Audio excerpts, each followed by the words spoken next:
தூக்கு தண்டனையை எதிர்கொண்டுள்ள 8 ஈரானிய பெண்களை விடுவியுங்கள், ஈரானுக்கு ட்ரம்ப் வலியுறுத்தல்.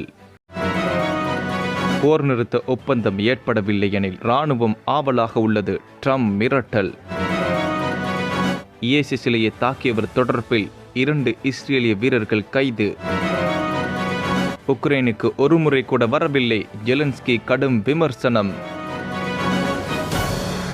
ஈரானுக்கு எதிராக அமெரிக்கா மற்றும் இஸ்ரேல் இணைந்து கடந்த பிப்ரவரி 28 தாக்குதல் நடத்தியது. இதில் 2000க்கும் மேற்பட்டோர் பலியானார்கள். இந்த தாக்குதல் ஏறக்குறைய 40 நாட்கள் நீடித்து வந்த நிலையில் கடந்த 8 2 வார கால போர் நிறுத்தம் அறிவிக்கப்பட்டது. இதனால் பதற்றம் சற்று தணிந்தது. ஆனால் ஈரான் அமெரிக்கா இடையே நிரந்தர போர் நிறுத்தத்துக்காக பாகிஸ்தானில் 21 மணி நேரம் நீடித்த தொடக்க கட்ட அமைதி பேச்சுவார்த்தையில் உடன்பாடு எதுவும் முடிவாகவில்லை. இந்த பேச்சுவார்த்தை தோல்வியடைந்து விட்டது என அமெரிக்கா தெரிவித்தது. எனினும் 2வது சுற்று அமைதி பேச்சுவார்த்தை இன்று நடைபெறும் என தெரிவிக்கப்பட்டது. இதனை உலக நாடுகள் எதிர்பார்த்து காத்திருக்கின்றன.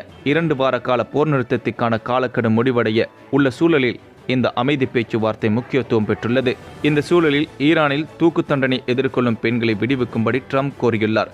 சமூக ஊடக ஆர்வலரான இயால் யாக்கோபி வெளியிட்ட புகைப்படம் ஒன்றில் ஈரானிலுள்ள 8 பெண்கள் தூக்கு தண்டனை எதிர்கொள்ளக்கூடிய சூழலில் உள்ளனர் என தெரிவித்துள்ளார். அவர்களுடைய புகைப்படங்களையும் அவர் வெளியிட்டுள்ளார். இதனை தன்னுடைய ட்ரூத் சோசியல் வலைதளத்தில் பகிர்ந்துள்ள ட்ரம்ப், என்னுடைய பிரதிநிதிகளுடன் விரைவில் பேச்சுவார்த்தையில் ஈடுபட உள்ள ஈரானின் தலைவர்களே, இந்த பெண்களை விடுவியுங்கள், நான் உங்களை பெரிதும் பாராட்டுவேன்.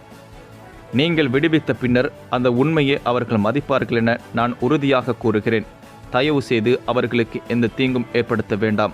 அது நம்முடைய பேச்சுவார்த்தைக்கு மிகப்பெரிய தொடக்கமாக அமையும்.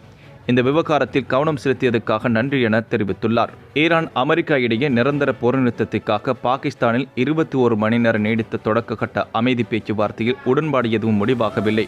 இந்த பேச்சுவார்த்தை தோல்வியடைந்து விட்டது என அமெரிக்கா தெரிவித்தது.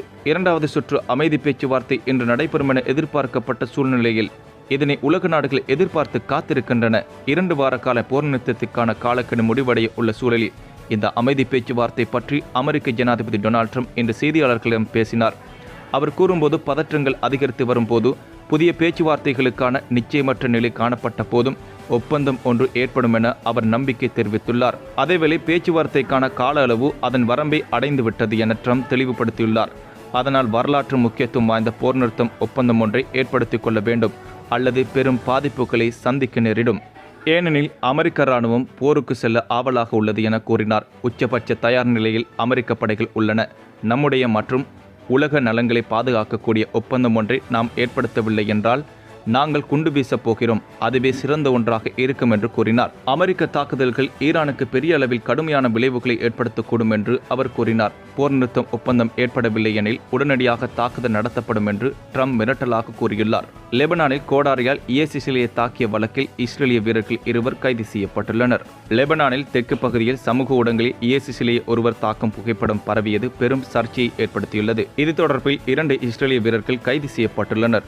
சிலை மீது தாக்கிய வீரரும் அதனை புகைப்படம் எடுத்த மற்றொரு வீரரும் 30 நாட்கள் இராணுவ காவலில் வைக்கப்படுவார்கள் என்று இஸ்ரேல் பாதுகாப்பு படை தெரிவித்துள்ளது.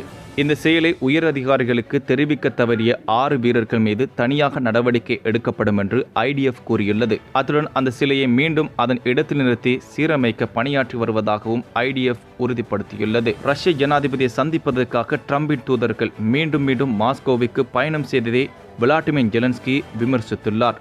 அமெரிக்க தூதர்களான ஸ்டீவ் விட்காஃப், ஜாரட் குஷ்னர் ஆகியோர் பலமுறை மாஸ்கோவுக்கு சென்றுள்ளனர். ரஷ்ய ஜனாதிபதி விளாடிமிர் புட்டினை அவர்கள் ஜனவரி மாதம் சந்தித்துள்ளனர். முன்பாக டிசம்பர் மாதம் 4 மணி நேரம் உரையாடினர். ஆனால் விட்காஃப், குஷ்னர் இருவரும் இதுவரை ஒருமுறை கூட உக்ரைனுக்கு பயணம் செய்யவில்லை.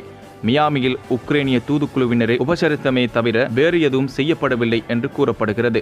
இதனை குறிப்பிட்டு உக்ரைனிய ஜனாதிபதி விளாடிமிர் ஜெலன்ஸ்கி பேசும்போது, உக்ரைனின் சிக்கலான பயண ஏற்பாடுகள் அவர்களுக்கு சிரமமாக இருந்தால் விட்காஃப், குஷ்னரை நாட்டிற்கு வெளியே சந்திக்க முடியும் என்றார்.